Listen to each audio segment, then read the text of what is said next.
تو آپ کا تو پورا کا پورا کام ہی ناکامیوں پر مشتمل ہے.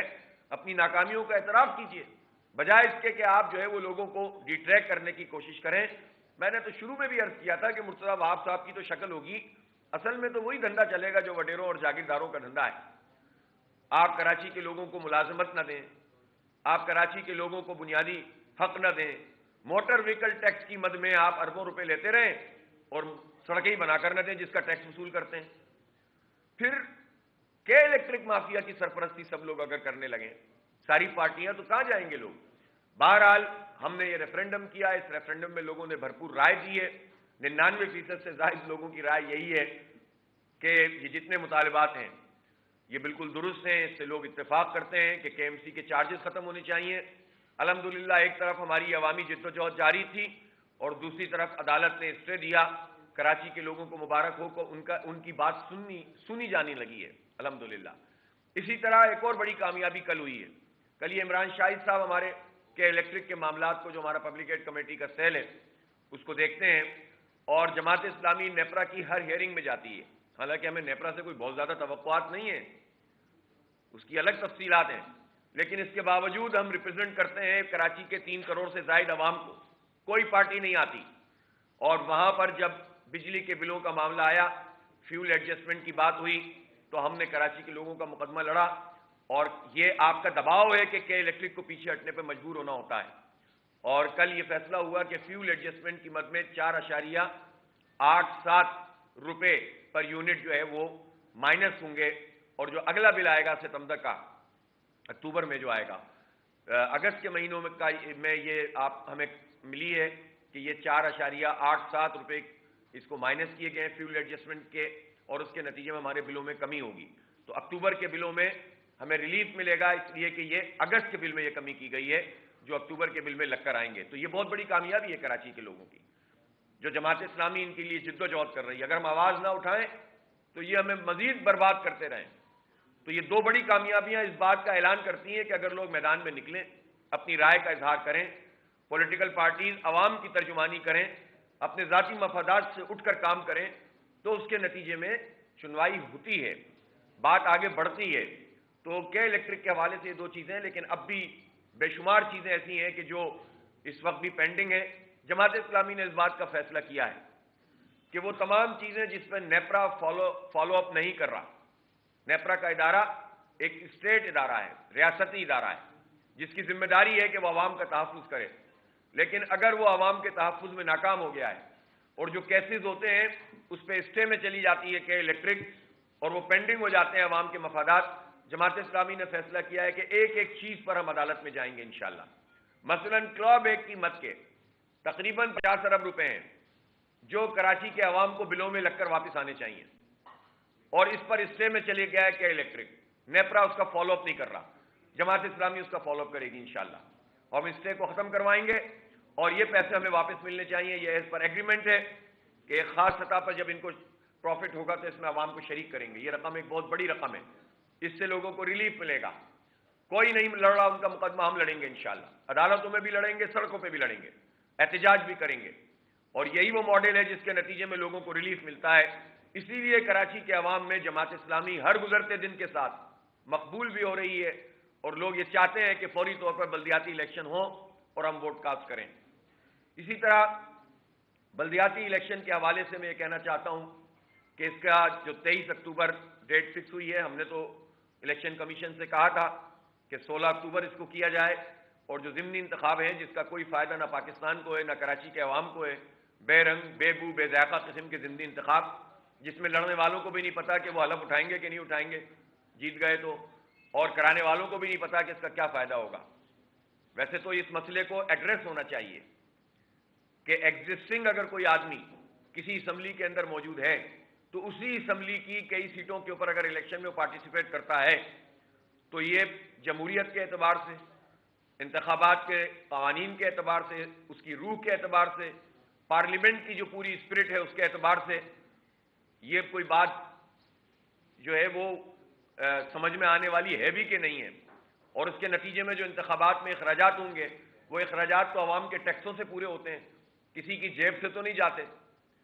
تو ان اخراجات کے بعد بھی یہ پتہ چلے کہ پھر دوبارہ ضمنی انتخاب ہوگا اور پھر وہ ہو جائے گا تو پھر ضمنی انتخاب ہوگا.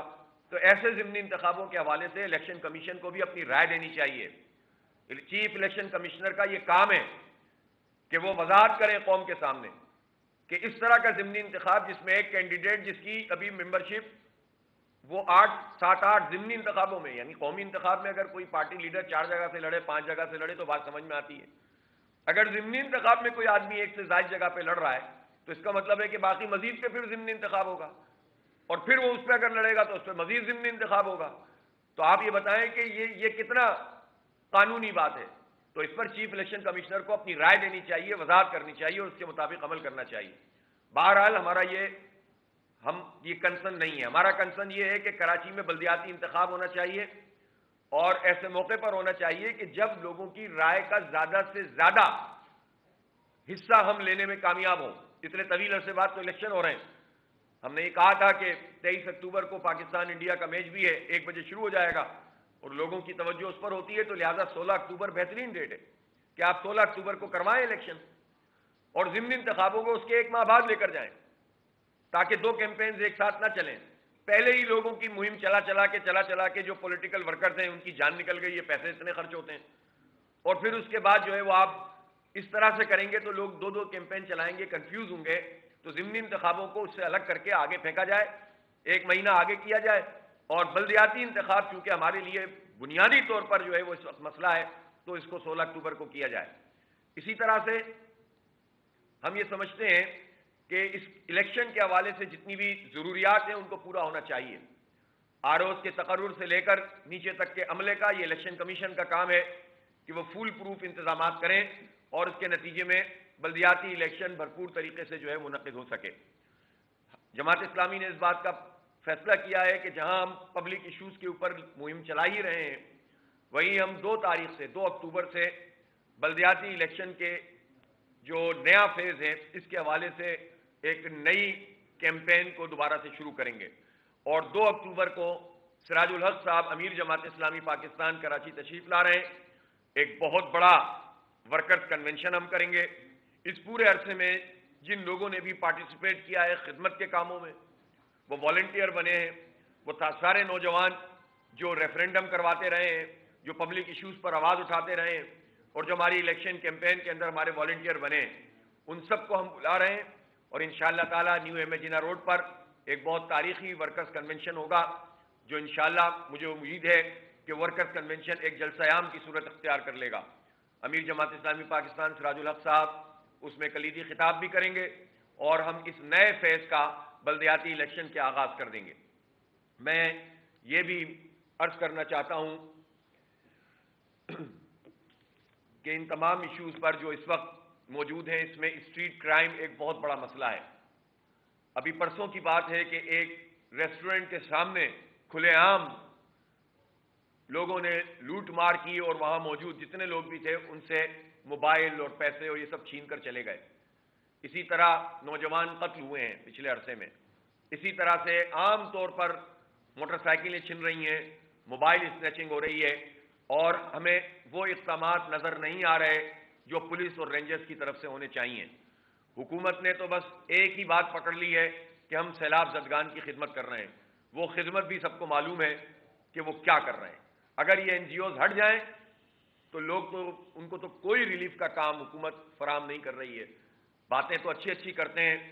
جب بلاول بھٹو صاحب پوری انٹرنیشنل کمیونٹی سے یہ کہتے ہیں کہ یہ جو گلوبل وارمنگ ہے جو بڑے ممالک کی پیدا کردہ ہے اس کا بھگتان پاکستان بھگت رہا ہے اور ہم ڈوب رہے ہیں، تو یہ بات ہم اس کو اپریشیٹ کرتے ہیں. اور جب وہ یہ کہتے ہیں کہ ہمارے قرضے معاف کیے جائیں اور امداد میں کنورٹ کر دیے جائیں تو ہم ان کو اپریشیٹ کرتے ہیں. لیکن بلاول بھٹو صاحب ہوں یا شہباز شریف صاحب ہوں یا مراد علی شاہ صاحب ہوں، آپ اگر یہ بات کرتے ہیں تو ہم اپریشیٹ کرتے ہیں، لیکن آپ کی یہ مطالبات آپ کے اقدامات سے لگا نہیں کھاتے ہیں. جہاں آپ یہ بات کرتے ہیں وہاں پھر آپ کام بھی تو شروع کریں. آپ تو مزید نہ ڈبوئیں لوگوں کو، آپ تو مزید برباد نہ کریں. اس لیے ہم یہ سمجھتے ہیں کہ ان کو اپنی ان تمام چیزوں کے اوپر توجہ دینی چاہیے اور لوگوں کو ریلیف کا کام کرنا چاہیے. لیکن ریلیف کا کام کرتے نہیں ہیں اور اس کو جواز بنا کر نہ ڈیولپمنٹ کر رہے ہیں شہر میں اور نہ اسٹریٹ کرائمز کو کنٹرول کر رہے ہیں۔ میں ایک مرتبہ پھر اپنی اس بات کو دہرانا چاہتا ہوں کہ رینجرز کے ذریعے سے بھی اور پولیس کے ذریعے سے بھی وہ اقدامات نظر آنے چاہیے جس میں لوگوں کی جان مال عزت آبرو کا تحفظ ہو سکے۔ ابھی پچھلے دنوں رینجرز نے یہ اعلان کیا کہ ہم جو موبائل اسنیچنگ ہوں گی اس کی آپ رپورٹ کریں، ہم اس کا خیر مقدم کرتے ہیں، لیکن صرف اتنی سی بات سے مسئلہ حل نہیں ہوگا۔ لانگ ٹرم جب تک آپ پولیس کو امپاور نہیں کریں گے، جب تک پولیس کی جتنی بھی بھرتیاں ہیں وہ پوری نہیں کریں گے اور مقامی پولیس کو پرائرٹی نہیں دیں گے، ترجیح نہیں دیں گے، تو جب تک یہ مسئلہ حل نہیں ہوگا۔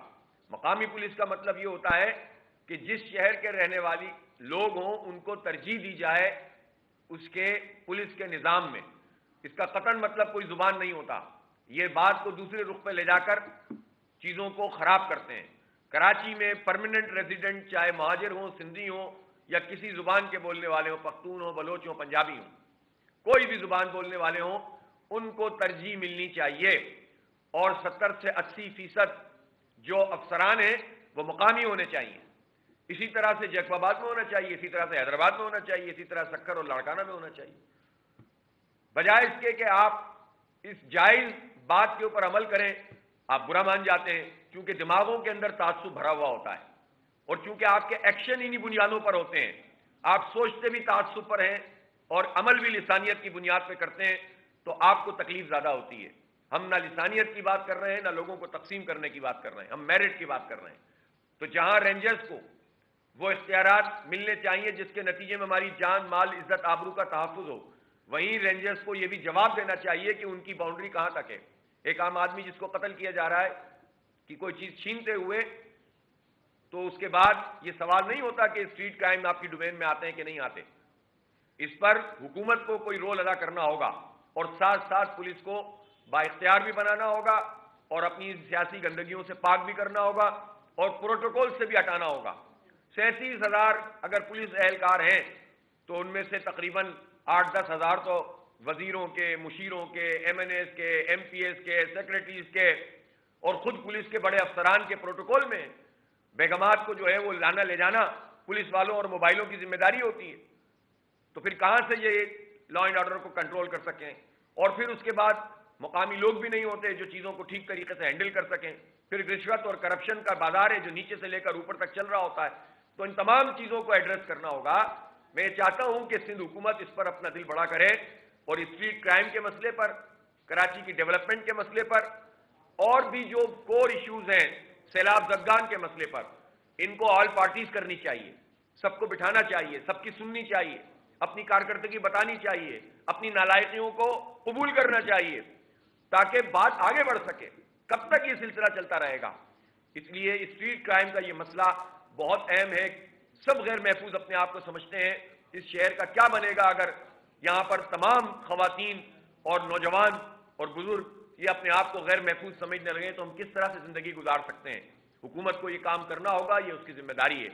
بہت بہت شکریہ۔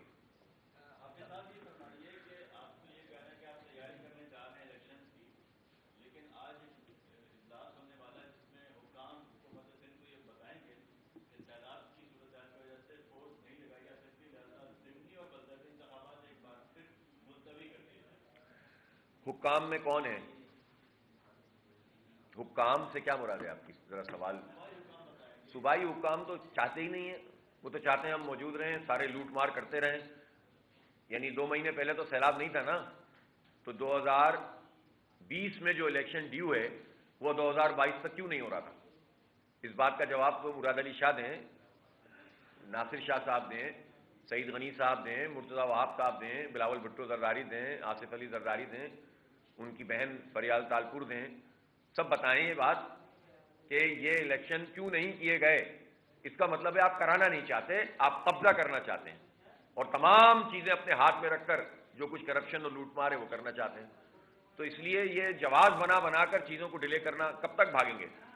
آج یہ کہہ دیں گے کب تک بھاگیں گے بھائی؟ بالآخر اب چھوڑنے والے تو نہیں ہم ان کو، اب تو یہ سلسلہ کہیں جا نہیں سکتا، یہ تو ان کو پھنسنا پڑے گا، الیکشن تو کرانے پڑیں گے، کہیں نہیں بھاگ سکتے۔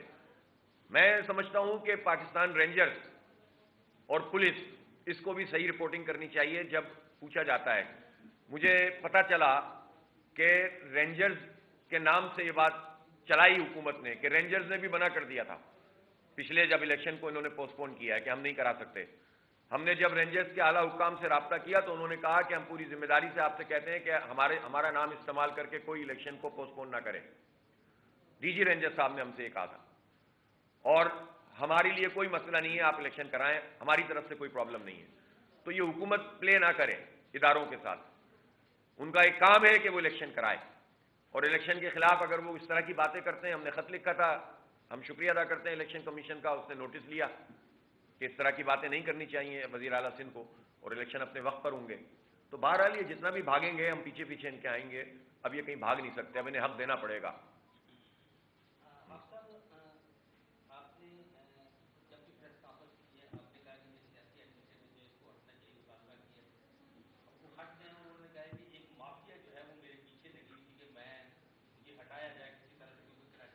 وہ تو ان کے جی جی نہیں، وہ میرے خیال ہے جس مافیا کا وہ تذکرہ کر رہے ہیں وہ تو ان کی پارٹی میں ہوگی نا، ظاہر اس سے پریشان ہوں گے نا وہ تو اس کا نام بھی دے دیں، اچھا لگے گا کہ وہ بتا دیں کہ ان کی پارٹی میں وہ کون کون سی مافیاز ہیں جو مرتضیٰ وہاب کو ایڈمنسٹریٹر نہیں دیکھنا چاہتی تھیں. تو یہ تو ان کا انٹرنل مسئلہ ہے، وہ ہمیں کیوں بتا رہے ہیں یہ بات؟ وہ تو ہمیں تو کارکردگی بتائیں، چلیں آپ لگ گئے تھے تو آپ نے کیا کیا. دوسری بات یہ ہے کہ مرتضیٰ وہاب صاحب کی تقرر ہمیں مرتضیٰ وہاب کی ذات سے کوئی مسئلہ نہیں ہے. ہم پولیٹیکل لوگ ہیں، ہم کسی کو نہ ذاتی طور پر نشانہ بناتے ہیں. ہم تو ایک اصولی بات کرتے ہیں، جب الیکشن اناؤنس ہو جائے تو ویسے بھی بہت ساری چیزیں جو ہے وہ خیال کرنا چاہیے، بجائے اس کے کہ آپ سیاسی طور پر پارٹی کا ایڈمنسٹریٹر مقرر کر دیں اور جھنڈے لگا لگا کے آپ کام کریں. وہ تو اللہ کا کرنا یہ ہے کہ جتنے جھنڈے لگا کر انہوں نے جتنے پیچ ورک کیے تھے وہ سب بارش میں بہہ گئے، اور ابھی بھی اسی خراب ترین مٹیریل کے ساتھ جو پیٹی کانٹریکٹر ہوتے ہیں ان کے ذریعے سے کام کروا رہے ہیں. اور الیکشن سے پہلے یعنی اگر کہیں سیوریج کی لائن پڑی ہوئی ہے تو بجائے اس کے کہ اس کو خراب ہو گئی ہے تو اس کو ٹھیک کریں، اسی سیوریج کی لائن پہ ایک اور لائن ڈال کر اوپر سے مٹی ڈال کر کام کر رہے ہیں تاکہ لوگوں کو پتہ چلے ہم نے بہت کام کر لیا. اس حد تک تو مطلب نچلی سطح پر یہ لوگوں کو بیوقوف بنایا جا رہا ہے. تو مرتضیٰ وہاب صاحب چیزوں کو ٹھیک کریں. ہم یہ کہہ رہے ہیں انہوں نے استعفیٰ دیا ہے، اصولاً تو ظاہر ہے کہ حکومت کو ان کو پہلے ہی ہٹا دینا چاہیے تھا. ان کی ذات کی وجہ سے اگین یہی باتیں میں نہیں کہہ رہا، اصول کی وجہ سے کہہ رہا ہوں. تو اب اگر انہوں نے استعفیٰ دیا تو اس کو قبول کریں.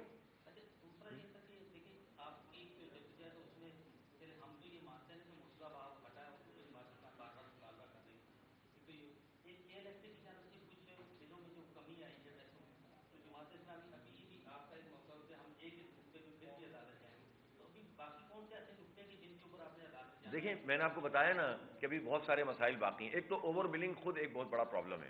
مثلاً میٹر تیز چلتا ہے، آپ اس میٹر کو لے کر کہاں شکایت کریں؟ کوئی ادارہ کراچی میں نہیں موجود نہیں ہے، پاکستان میں موجود نہیں ہے جہاں پر آپ اپنے تیز میٹر کی شکایت کر سکیں. جتنے چاہیں بل بنا دیں، جتنا تیز میٹر چاہیں چلا دیں، تو آپ کو نہیں پتا کہ آپ کا میٹر صحیح ہے کہ غلط ہے، اس لیے کہ چیک بھی کہ الیکٹرک والے کر کے آپ کو بتا دیں گے صحیح ہے. تو نیپرا کا کوئی رول ہی نہیں ہے، ایک چھوٹا سا آفس ہے، اور وہ پھر وہ کرتے ہیں. ہم عمر ولیم کے حوالے سے جو لوگ جماعت اسلامی سے رابطہ کرتے ہیں، ہم نیپرا کے ذریعے سے مسئلہ حل کرواتے ہیں، نیپرا والے ایڈریس کرتے ہیں، لیکن ان کی کیپیسٹی نہیں ہے. اسی لیے تو ہم نے مطالبہ کیا تھا کہ ہر آئی بی سی کے ساتھ نیپرا کا ایک بندہ بیٹھنا چاہیے تاکہ جو ہے وہ لوگوں کے وہیں مسائل حل ہوتے رہیں. ناجائز تو ہم کسی کے لیے نہیں کھڑے ہوں گے. کلو بیک کا میں نے آپ کو بتا دیا، یہ 50 ارب روپے کے قریب واپس ہونے چاہیے. اسی طرح سے جو جنریشن میں انہوں نے اپنی چیزیں پوری نہیں کی، ان سب چیزوں پر ہم جائیں گے نا. لائن لاسز اگر انہوں نے ختم نہیں کیے، پاکستان میں سب سے زیادہ لائن لاسز کے الیکٹرک کے ہیں، 17 سال سے پرائیویٹ ہو گیا یہ ادارہ ہے، اور پورے اپنے اور یہ جتنے بھی لائن لاسز ہوتے ہیں یہ بھی ہمارے بلوں میں لگ کر آتے ہیں. نااہلی ان کی بل ہم دیں. مہنگی ترین بجلی کے الیکٹرک بنا رہا ہے. اس کا بھی ہم سوال کریں گے کہ بھائی یہ کیوں بنا رہا ہے؟ نئے پلانٹ کیوں نہیں لگ رہے؟ 2019 میں جس پلانٹ کو بن قاسم میں آنا تھا وہ آج تک کیوں نہیں چل سکا؟ اپنے 35 سال پرانا پلانٹوں کے اوپر آپ جو فیول لگائیں گے وہ زیادہ خرچ ہوگا، ایفیشنسی کم ہوگی. نئے پلانٹ پہ لگائیں گے زیادہ ہوگی، تو وہ کیوں نہیں ہوتا؟ یہ وہ بنیادی سوال ہیں جس کا امپیکٹ کراچی کے لوگوں پہ پڑتا ہے، ان کے بلوں پہ پڑتا ہے. تو اس لیے ہم ایک ایک چیز کے اوپر بھی الگ الگ جائیں گے، اور جنرل بھی ہم نے جو ہے پٹیشن فائل کی ہوئی ہے.